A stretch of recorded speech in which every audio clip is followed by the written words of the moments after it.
We have Pete Najarian from BitGo on the next panel, along with Mike Morrow from Genesis Global Trading and Michael Shalev from Fireblocks. This one's going to be moderated by Frank Chaparro because we knew that segue of having BitGo as a title sponsor and me saying nice things about them was going to necessitate that we had an independent moderator for this, and Frank is a terrific one. So I'm going to hand it over to the entire crew here. Frank, be gentle with these guys. Excited to have everybody else. I will try. Can you hear me all right? I definitely promise independence. I don't know if I can promise gentleness. Oh, you've got the COVID mustache going strong. Yeah, well, I don't have quite the nice lakeside je ne sais quoi that you have going on there, Peter, but very excited for the conversation as we were excellently teed off by Ryan. We had a great panel on institutions and the entrance of these long-awaited institutional players into our nascent crypto market. And of course, we have Pete Najarian, the Chief Revenue Officer of BitGo. We have Michael Morrow, CEO of Genesis, and Michael Shalev, CEO of Fireblocks. I guess one interesting place to start, and I often like to skip over this question because it's so trite and sometimes needless, but given all the changes happening in this market, what is everyone's position in this space? How are we now describing ourselves? We'll start with you, Peter. BitGo has long been known as the sleepy custodian underpinning many different firms across the market. Should we now think of you as a prime broker? What is the way the market should be thinking of you? And then we can go through each person. Yeah. Well, thanks. Thanks, Frank. It's good to see you. Thanks, Ryan. Great event so far. We're happy to be here, and these guys are great to be doing this panel with. So appreciate it all. Yes, you should think of us as a purpose-built, institutional-only, front-to-back solution for institutional investors to come and participate in the crypto markets, from a portfolio and tax tool through a trading platform with a lending business adjacent to that, all done in a cold storage and insured custodial environment. We were absolutely a company that has its origins in custody and in technology, and we saw early on that the future of this was going to be prime brokerage. That we're going to live in a world where 100 or 250 odd exchanges around the world aren't going to operate independently. They're going to need to find some way to get to some sort of network effect. And we believe, given our tech background, given our connectivity to the world globally, with all those exchanges and market makers, that we were in a unique position to do that. So we set on this path about 6 months ago. The acquisition of Lumina helped us do that, and really brought what we thought was a kind of best in market front end, married to what we believed was our best in market back end, and kind of meet in the middle and trading in a way that was unique. So we're really excited about the launch. We're live now. We've beta tested this for the past several months with some key institutions, and we're ready to go. Excellent. All right, let's kick things over to Michael Morrow. Sure. Good evening, everybody. Nice to be here. So I think I would describe Genesis at its core as always having been a financial services firm. And I think that contrasts a little bit with the with kind of the technology origins, I think, of a BitGo and frankly some of the other players, in that we started out as a broker-dealer with the OTC trading business in the digital asset world, and kind of knowing that we wanted to build the products and services that exist in Wall Street and other markets. But to do all of it in 2013, frankly, was way too premature and too early. And so our first objective was to work with our institutional clients and create on-ramp, off-ramp with a regulated, trusted counterparty. And that was kind of our OTC business. And frankly, that's all we did for about 5 years. We really kind of felt like, hey, We had a lot of room to grow, a lot of people to educate. Not just our clients either, regulators and people that aren't necessarily our clients, but certainly important people in the ecosystem. And then we added the lending business. That was March of 2018. And that was kind of our next step to say, okay, we're trying to kind of make this on-ramp, off-ramp. How does kind of lending play into it? And it was really kind of early last year where I think all of us were pleasantly surprised, frankly, at how quickly the lending business really took off. And it's, hey, maybe there's something to this institutional products and services, and maybe it's kind of getting ready. And we started really thinking about the custody product, which is kind of the one missing piece from the trading and lending perspective. And about 6 months ago is when we first kind of started talking to the team at Volt. And it turned out, as we announced a couple of weeks ago with the acquisition, that they were sort of the help to kind of fill in the missing gap to sort of complete the basic prime brokerage efforts for crypto. Yeah, it's nice. Yeah, I mean, it's great to have you two, Pete and Michael, kind of side by side, offering that juxtaposition of how we can come to prime broker from two different spots. Michael, Fireblocks, I hope we didn't miss a prime broker announcement. You guys are doing something a little bit different. No. Walk us through it. No, you guys didn't. So first of all, thanks for having me here. Yeah, great panel. So we actually provide some of the infrastructure, right? So when we started the company 2 years ago, and I guess we're the only one here that didn't sort of pivot or adjust what we're doing. We realized that the infrastructure for actually building proper rails and storage for many different use cases, including prime brokerage, doesn't exist. And I think Genesis clearly was one of our first, if not one of the first customers that we worked with to basically build the infrastructure. And what we are basically providing the different players is the connectivity and real-time storage for building solutions such as prime brokerage. Our prime goal is really to reduce counterparty risk, make settlements very streamlined and efficient, and make sure that capital can flow from the equity side to the lending side, and essentially to make sure that everything can actually work in the right way. Yeah, great point. All right, I'm going to dive into a question that is something that's been top of mind for me. It's a little bit, it's a bit of an uncomfortable question, I guess. But here we go. No one on this panel is surprised, Frank. Well, we got to start somewhere, and I think that starting with the tough question is harder, or rather easier than saving it for later. So, in building all these things that, at the end of the day, will help towards bridging the gap from this market to the institutions, we're obviously going to step on toes sometimes, right? And in one moment, Genesis is a partner with Fireblocks, to Michael's point.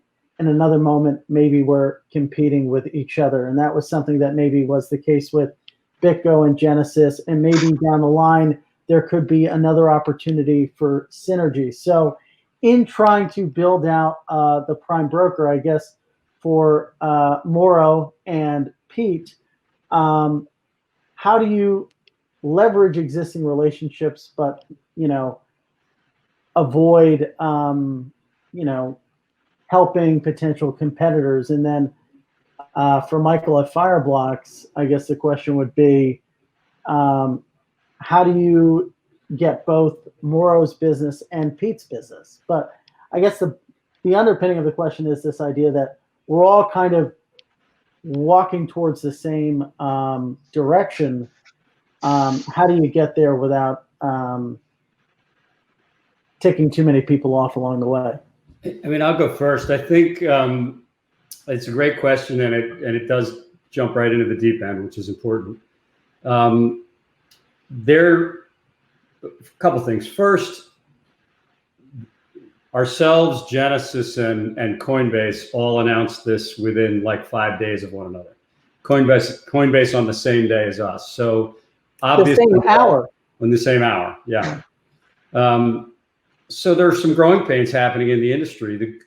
I fundamentally believe that the pie needs to grow overall. Like this is good for the ecosystem. This industry isn't going to be ready for prime time if we're going to expect institutional clients to come in and buy all the component pieces bespoke and assemble it themselves. So it's good for all of us. It makes this industry a more mature industry for institutional investors to participate in. This whole frenemy reality that we've all lived in is going to get challenged. And I do believe that personally that there are a lot of deep relationships that have been forged over years among people that are now finding themselves in some level of competition. I've got a ton of respect for Mike because I've spent time together. I think there's some depth of relationship that allows us to get through that process in a way that doesn't have to be too painful. And I also think that the reality is as we go through that exercise, we're going to kind of come at this. We're going to end up in a place that's very similar to where Wall Street ended up. I spent the vast majority of my career on Wall Street. The folks that run the financial services side of what we do are all long financial services folks in traditional finance, and we've lived this for years. I mean, Goldman and Morgan Stanley and Lehman and UBS and you still find that those firms, while they compete with one another, Lehman obviously not, but while the existing infrastructure of firms in traditional finance competes with one another, they still do a lot of business with one another and have need to work with one another. So crypto's got to go through that growing process. I think it's inevitable. I think it's happening now, and I think it's good for the ecosystem. Mauro, when we last spoke about the acquisition of Volt, you mentioned this this notion of everyone sort of going in the same direction, and that you foresaw it years ago, perhaps. Are you surprised that BitGo and Genesis are now in the same spot, so to speak, relative to 2 years ago? Not really. I mean, I think the remark you're referring to, Frank, is kind of the idea that I said somewhere about a year and a half ago that, give it a couple of years and all of us will look exactly the same. And we just kind of started at a different place. And obviously, the timing of the announcements, I promise you that the PR firms didn't coordinate this with each other. That was coincidental, but I think the overall theme holds, and that the idea of prime brokerage in cryptocurrency is the future. Now, as it relates to the idea about BitGo and Genesis and frankly Coinbase and anyone else potentially sort of competing within the same pool, I echo Pete's remarks. I have a tremendous amount of respect for Pete, and I've known Mike Belshe for a long time, and I think there is sort of this idea around of co-opetition. And how we'll continue to work together. Pete mentioned this earlier. Frank, you know this. The early days of OTC trading for us was basically us, Cumberland, and Circle. It was basically the three of us, and while we competed for volume and flow, we all needed each other. There wasn't that many trustworthy counterparties in the space to be doing, seven-figure crypto trades in 2014, 2015. And so we needed each other just as much as we competed with each other. And I think ultimately we end up in the same place. And I'll add one more point. If somehow Genesis has a monopoly in prime brokerage, we went wrong somewhere. Not necessarily for that Genesis did the wrong thing, but the institutional adoption didn't take off. And so, I think the world in which there's more than two or three prime brokers is a sign of success, and that more and more people did get involved, and there was that kind of level of demand. And so I think that's multiple prime brokers being successful, I think is a good outcome, call it 5-10 years from now. Yeah, and there is an element of companies and investors wanting several different service providers on Wall Street, right? You look at the rise of hedge funds. They feel they need it, Frank. I spent a 20-year career in emerging markets, and this looks very similar to that path. Mm-hmm. And in the early days of emerging markets, there was a transition happening where local banks, commercial banks globally, and local banks in country and emerging economies dominated. And that universe of players transitioned into traditional investment banks. And only when that happened in a way that was large and provided a liquidity platform that big institutions could participate in and feel good about, did they come in mass. So this is a little bit different version of that, but it's the same thing. None of us can do this alone if we want it to play out the way it should. Yeah.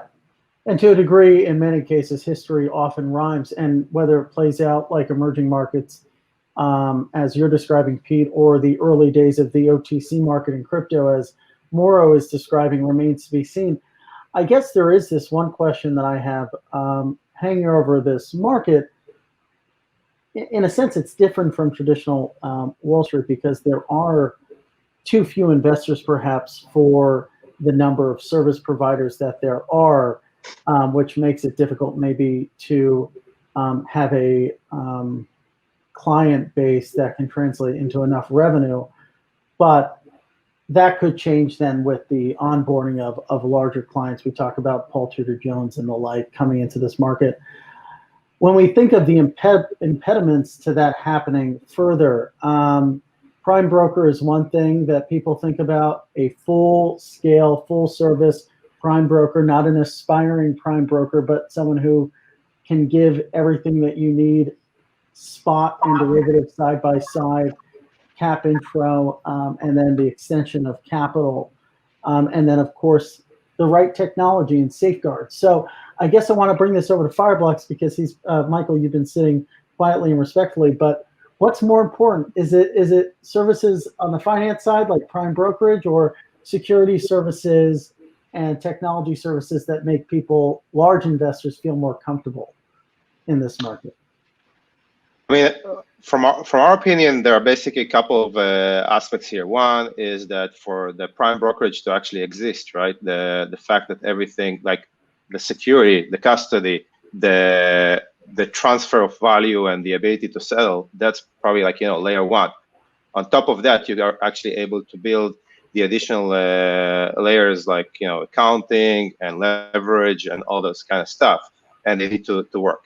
I think a lot of the conversations that we're having, and especially, we have, we're currently serving about 55 or so institutions in the cryptocurrency market. Some of the biggest OTC and then all the lending providers are on our platform, and I'm not sure that like everyone in the cryptocurrency space, they're going to immediately go and utilize prime brokerage services, because some of them actually big enough to self-prime themselves, right? So they can actually take a platform, take a technology, and actually build a solution for themselves. Clearly, like, the smaller guys, they do prefer some kind of sort of a full service solution.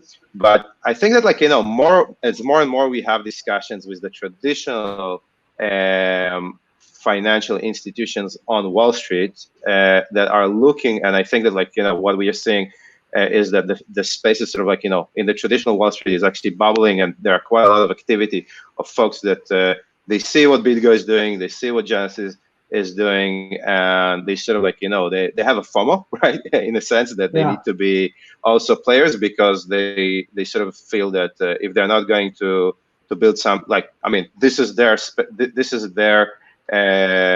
utility in the traditional space, and they feel that they need to move and do the same thing with crypto or this tokenized assets, then the first thing that they're looking for, or probably like, the only thing that they're potentially actually missing, is the security layer and the rails, right? Because this is essentially what's so different about this space compared to actually, and I think, like, both Mike and Pete mentioned it, like the rest is actually very similar to what you see in on Wall Street, but the underlying layers of how do you keep the coins secure, how do you move them securely, those are the things that actually work very different in this space compared to the traditional space.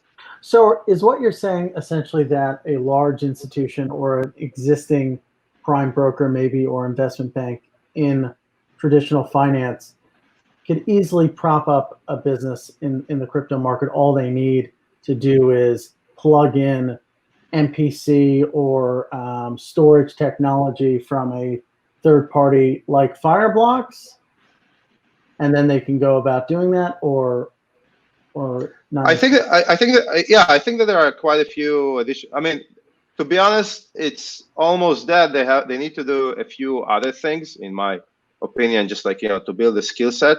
But it's maybe like, not fair to say like, what I think, but at least this is like, what they think. Mm-hmm. Pete, so let's think about that for a second. If we look, 5 years down the road, and institutions actually start to get in this market, and Goldman and the like realize the error of their ways, and they decide to prop up a PB offering in crypto, how does BitGo create a moat around that business? It's one thing to compete against Moro. It's another thing maybe to compete against a large 200. Yeah, no, I agree, I think it's unlikely that it plays out that way. I think it's more likely that as this ecosystem continues to get validated, and folks like ourselves and Genesis have years of experience building these businesses, that I would be surprised if a large branded investment bank or custodian wanted to build that from scratch. That would surprise me personally. I think that's a great point. What's unique about I'm sorry?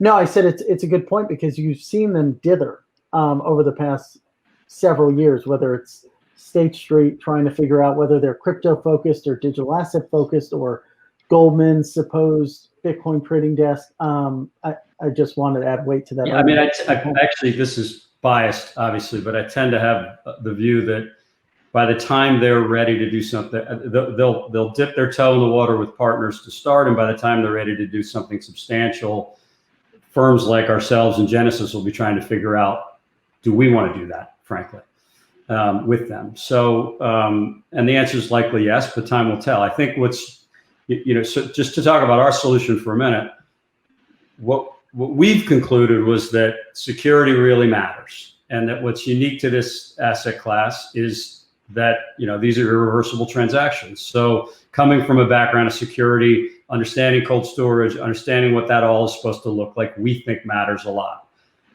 We also don't believe that you for long are going to be in a position where you can be an agency trader for your client and also run your own proprietary trading desk.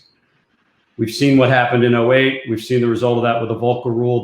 It's hard to do that in traditional finance. We think it's going to be hard to do that in crypto as well. So the system we've built allows clients to come in and literally hold everything they hold and trade everything that they want to trade with us from cold storage in an insured cold storage environment, face BitGo Prime, not face exchanges and market makers themselves directly.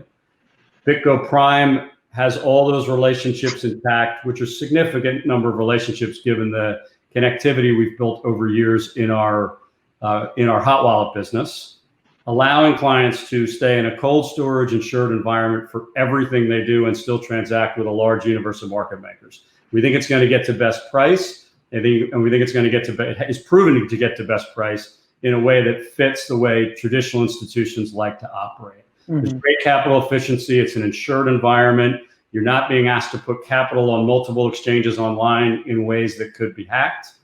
And we will never trade as a proprietary account against you. We will only create an environment where Paul Tudor Jones, for example, could have come in, deposited fiat with us, but from a large universe of liquidity providers, they never would have known it was Paul Tudor Jones. Getting rid of all those concerns about front running and bad activity, which has been a problem in crypto. They would have sat in an insured cold storage environment as they purchased and with everything they held going forward. As they wanted to exit, they would do that same trade in reverse, again, taking advantage of a large universe of liquidity providers. Sure. So we believe we've cracked the code, and this is the way institutions want to operate. And so far, that's the feedback we're getting. Yeah, well, I think everyone in the space has their own respective headwinds and tailwinds when it comes to either building a prime broker business, or, as is the case for all three of you, an institutional AIM business, right? So if BitGo is the company in question, you have concerns about maybe the fact that you're only routing to 4 entities as opposed to dozens or more than that, or a smaller balance sheet than maybe a larger company like Coinbase, or even. But I don't think balance sheet matters, because you don't want to trade. You don't want Coinbase to be taking principal positions against you. I don't think that's where the balance sheet is kept low by design in a Wall Street environment today, post the 08 crisis. I think it's about providing seamless liquidity, and it's for market makers to start, but we've got connectivity to a broad universal liquidity provider. Mm-hmm. So I think suggesting that a big balance sheet is going to make the difference here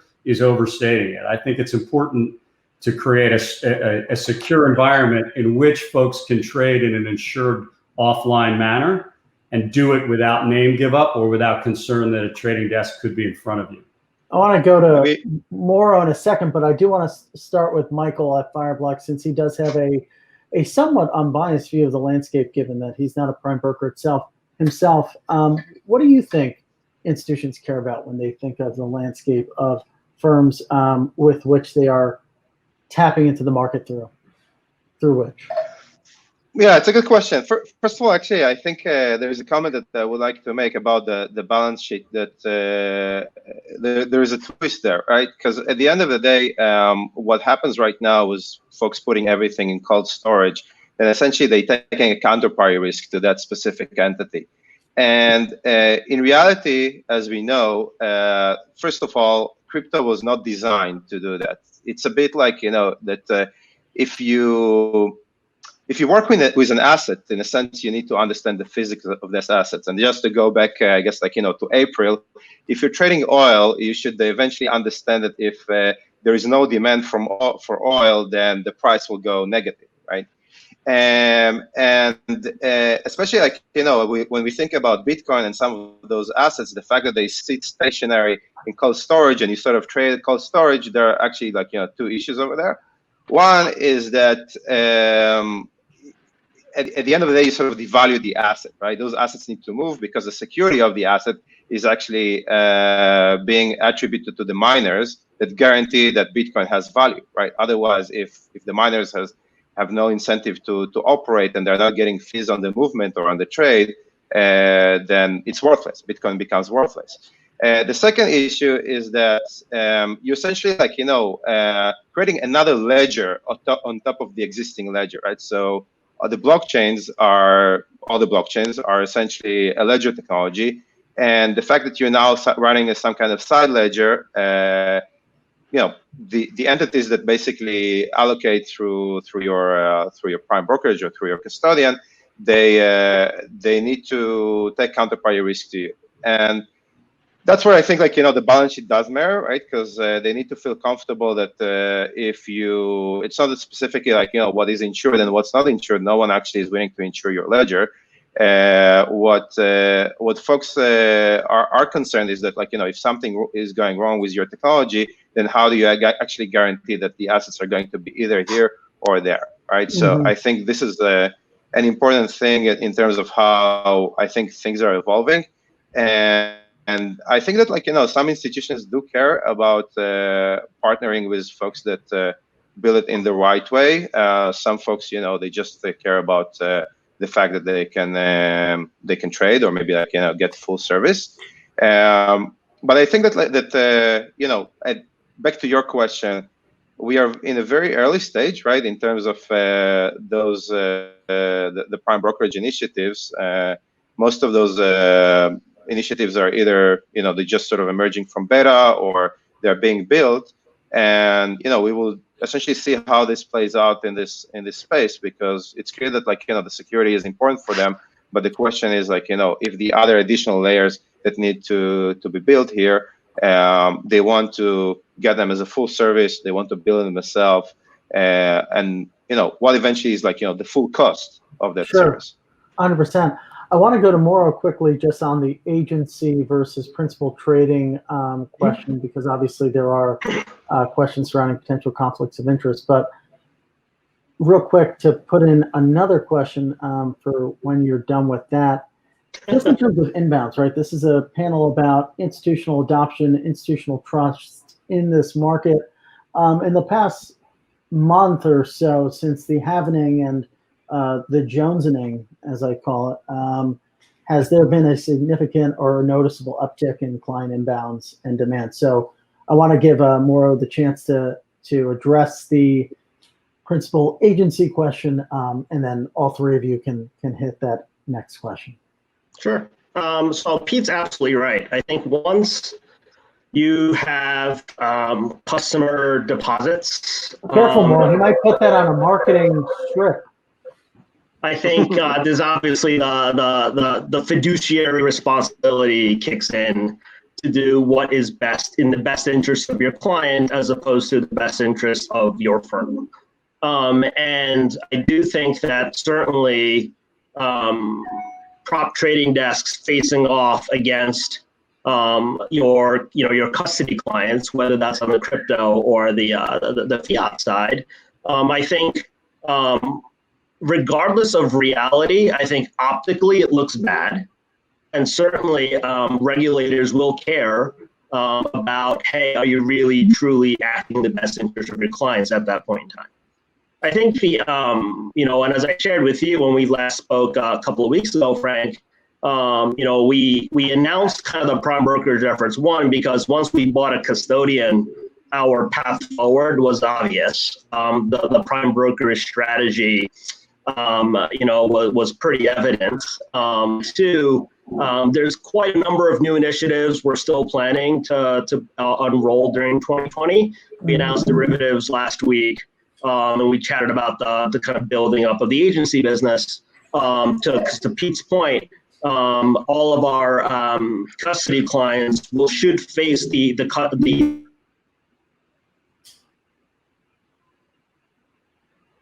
Is that me or him?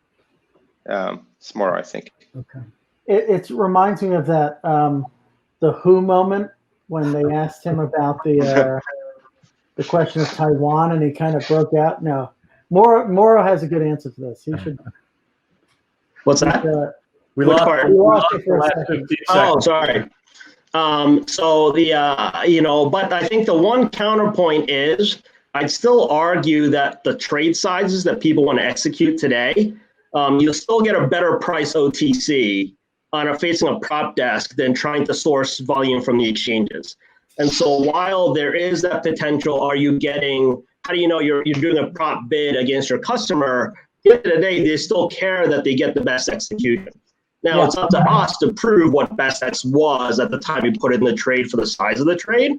And if people say, I still face agencies in the exchanges, but I got a worse price, are you really kind of better off, right, than they would have otherwise had they faced a prop desk? Now, we're still going ahead with our agency trading efforts, there's no question, but I certainly don't want to devalue what additional prop trading liquidity brings to the overall marketplace that effectively supplements a lot of the size liquidity that institutions are looking for. Yeah, this has been a great conversation because I think it hits at a lot of questions we will all be having as an industry for the next several years. The importance of balance sheet, the potential conflicts of interest between, not just a OTC company, OTC trading firm running a prime broker, but even an exchange operating a prime broker business like Coinbase, for instance, with their acquisition of Tagomi. And so we'll all be there. We'll all be there discussing these things. But since we have the 5-minute warning flashing on my screen here, I do want to get a little sense of what institutions are inquiring as of late at your various firms. Inbounds, I imagine. I think it's obvious to think that they're up, probably, especially given tonight's recent price action. I'm sure you might be getting some emails first thing in the morning about that. What have the inbounds been looking like? What have they been looking like? For us, we've never been busier. In the history of the firm, I would say BitGo's never been busier. We some of it having to do with, and it's a little bit the perfect storm for us. And I'm sure Mike's got probably having the same experience. It's COVID and this insane monetary expansion that's come on the back of COVID has put crypto very much front and center and kind of prime time in the thinking of folks that had done work in the past but weren't close to being ready to pull the trigger. Paul Tudor Jones news helped a lot. I would argue that the Paul Tudor Jones news and the JP Morgan news happening at the same time were about as big a signpost as traditional financial institutions could see. The halving certainly helped, and you've got some of the biggest institutions in the space all showing up with what look like close to complete packages of prime brokerage all at the same time. So we've never been busier. We're onboarding clients as quickly as we can. It's a global thing. It's not just a US thing. Our European and Asian businesses are on fire. It is more, I will tell you, about Bitcoin than anything else by a pretty large margin, not surprisingly. We do a lot of other things, as does everyone on this call, but as institutions come over, they're coming over in a couple of spots, not across the board, not surprisingly. And I think it continues. I think that this will continue. If crypto isn't going to really evolve into something that's meaningful for institutions, given what's happening globally right now, and given the way the global printing presses of fiat currency are turned on, it's going to be hard to ever happen. And so it feels like it's really happening. Great. Well, let's kick it over to Fireblocks. We got a minute, so we got to wrap up soon. So let's do 30 seconds. I'll try to do 30 seconds. Yeah. Let's do Michael, 30 seconds. So yeah, two things. I guess we do see. I think on the back of everything that Pete said and more, I think the bigger institutions, the traditional institutions are actually, we see a good response there, that they are actually interested in joining the game and building the infrastructure, which is exciting. And I think the second part, which is quite exciting, is around the movement and the evolution in stable coins. That's also an area where we quite focusing at, and we see that sort of popping up as a utility in many jurisdictions. Interesting. Moro. Yep. Bitcoin. So, interestingly, yes, I agree with Pete and Michael. We're getting lots of questions, but what's interesting is that they're leading with conversations about loans. They want leverage right off the bat. They've done enough work. They figured out how to buy and how to accumulate. They want to know how margin trading might work, or how do I get a loan? And so a lot of the conversations we're starting off with is all around the lending aspect, which is certainly kind of an interesting twist from, hey, how do I buy Bitcoin, to how do I buy Bitcoin with some loans? Awesome. Well, Ryan is here. Thank you, everyone. Thanks, Frank. Thank you, everybody. Institutional trust. You look like a guy in a 70s soul band, so I hope you get your gigs going again soon. Hey, you guys got to come on down. We can do this in person once things calm down. Head down to Florida. Thanks for having us. We appreciate it. Thanks for coming. Thanks, guys. Thanks, guys. Cheers. Bye.